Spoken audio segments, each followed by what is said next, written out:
ഈശോമിശിഹായ്ക്ക് സ്തുതിയായിരിക്കട്ടെ. കേരളവാണി ഒരുക്കുന്ന നോൻപുകാല ചിന്തകളിലേക്ക് എല്ലാവർക്കും സ്വാഗതം. ഇന്ന് നാം ധ്യാനിക്കുന്ന വിഷയം പാനപാത്രത്തെക്കുറിച്ചാണ്. പിതാവേ, അങ്ങേക്ക് ഇഷ്ടമെങ്കിൽ ഈ പാനപാത്രം എന്നിൽ നിന്ന് അകറ്റണമേ. എങ്കിലും എൻ്റെ ഹിതമല്ല, അവിടുത്തെ ഹിതം നിറവേറട്ടെ. ലൂക്ക 22:41. ക്രൂശിതനായ ക്രിസ്തുവിൽ സ്നേഹം നിറഞ്ഞവരെ, വചനത്തിൽ നാം കാണുന്ന പാനപാത്രം ഒരു മനുഷ്യൻ ഏറ്റുവാങ്ങുന്ന മുഴുവൻ ദുഃഖങ്ങളുടെയും സൂചനയാണ്. പലപ്പോഴും നമുക്ക് സങ്കടങ്ങളുടെ പാനപാത്രങ്ങൾ നമ്മുടെ ജീവിതത്തിൽ ഉണ്ടാകുമ്പോൾ ഒരു കൈത്താങ്ങായി, ആശ്വാസമായി നമ്മുടെ കൂടെ ആരെങ്കിലും ഉണ്ടെങ്കിൽ എന്ന് നാം ആഗ്രഹിക്കുന്നു.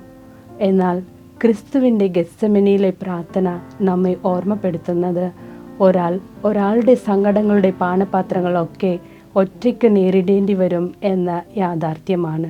സ്വർഗസ്ഥനായ പിതാവിനോട് ചോദിക്കുവേൻ നിങ്ങൾക്ക് ലഭിക്കും എന്ന് പഠിപ്പിച്ച ക്രിസ്തു തൻ്റെ ജീവിതത്തിൻ്റെ ആത്മസംഘർഷങ്ങളുടെ ഘട്ടത്തിൽ അവൻ പിതാവിനോട് ചോദിക്കുകയാണ്, കഴിയുമെങ്കിൽ ഈ പാനപാത്രം എന്നിൽ നിന്ന് അകറ്റണമേ എന്ന്.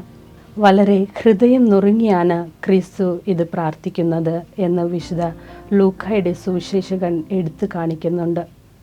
ഒരു മനുഷ്യനും ഇത്രയും കഠിനമായി പ്രാർത്ഥിച്ചിട്ടുണ്ടാവുകയില്ല. എന്നിട്ടും നമ്മൾ ഓർമ്മിക്കണം, അവൻ്റെ പാനപാത്രം എടുത്തു മാറ്റപ്പെട്ടില്ല. കാരണം ചില പാനപാത്രങ്ങൾ എത്ര പ്രാർത്ഥിച്ചാലും എടുത്തു മാറ്റപ്പെടുകയില്ല. അത് ചില പാനപാത്രങ്ങൾ സ്വീകരിക്കുക എന്നത് ദൈവത്തിന് വഴിമാറുന്നു. ക്രിസ്തുവിൻ്റെ ജീവിതത്തിലേക്ക് പിതാവ് നൽകിയ കയ്പ് നിറഞ്ഞ പാനപാത്രം സ്വീകരിക്കാൻ ക്രിസ്തു ചഞ്ചലചിത്തനാകുകയാണ്. ഇവിടെ നാം മനുഷ്യനായ ക്രിസ്തുവിനെയാണ് ദർശിക്കുന്നത്. ബൈബിളിൽ വളരെ കൃത്യമായി പറയുന്നുണ്ട്, പാപമൊഴികെ എല്ലാ കാര്യങ്ങളിലും അവൻ നമുക്ക് തുല്യനായിരുന്നു. സഹനത്തിൻ്റെ അതീവ നൊമ്പര നിമിഷങ്ങളിൽ അവൻ ഒരു മനുഷ്യനെ പോലെ ചിന്തിച്ചു പോകുന്നു. എന്നാൽ ദൈവത്തിൻ്റെ മുന്നിൽ തൻ്റെ സഹനങ്ങൾ വളരെ നിസ്സാരമാണ് എന്ന തിരിച്ചറിവാണ് ക്രിസ്തു നമുക്ക് നൽകുന്ന വലിയൊരു പാഠം. ഓരോ ഗെത്സമേൻ അനുഭവങ്ങളും നമ്മെ ദൈവാനുഭവത്തിലേക്ക് നയിക്കുന്നതാണ്. ഒരു പാനപാത്രവും എടുത്തു മാറ്റുവാനുള്ളതല്ല, കുടിക്കുവാൻ ഉള്ളതാണ്. അത് നമ്മുടെ സഹനത്തിൻ്റെ വേളയിൽ സഹനങ്ങളിൽ നിന്ന് ഓടിയകലാൻ നാം ശ്രമിക്കുമ്പോൾ ഒരല്പനേരം നാം നമ്മോട് തന്നെ ചോദിക്കണം, ഈ സഹനത്തിൻ്റെ പാനപാത്രം എനിക്ക് കുടിക്കുവാൻ ദൈവം ഒരുക്കിയതാണോ എന്ന്. ആ സഹനങ്ങളിലെ ദൈവഹിതം അറിഞ്ഞ് നാം സ്വീകരിക്കുകയാണെങ്കിൽ അത് നമുക്ക് മധുരമുള്ള വീഞ്ഞായി അനുഭവപ്പെടുന്നു.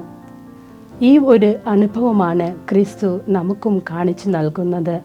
വരാനിരിക്കുന്ന കഠിനമായ അനുഭവങ്ങളാണെങ്കിലും ക്രിസ്തു തൻ്റെ പിതാവ് തനിക്കായി വിളമ്പിയ സ്നേഹവീഞ്ഞ് നിറഞ്ഞ മനസ്സോടെ സ്വീകരിക്കുകയാണിവിടെ.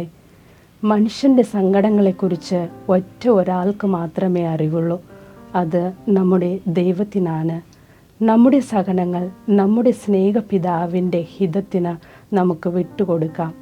ഈ നോൻപ് കാലത്ത് നമുക്കും നമ്മുടെ ഇഷ്ടങ്ങളും സങ്കടങ്ങളും സന്തോഷങ്ങളും എല്ലാം ദൈവഹിതത്തിനായി മാറ്റിക്കൊണ്ട് നിത്യം കാത്തു പരിപാലിക്കുന്ന ദൈവം എന്നും നമ്മുടെ കൂടെ ഉണ്ടാകും എന്ന ഉറച്ച വിശ്വാസത്തോടെ നല്ലൊരു നോൻപുകാലം പരിശുദ്ധിയോടെ നമുക്ക് ആചരിക്കാം. സർവശക്തനായ ദൈവം എല്ലാവരെയും സമൃദ്ധമായി അനുഗ്രഹിക്കട്ടെ എന്ന് പ്രാർത്ഥിക്കുന്നു.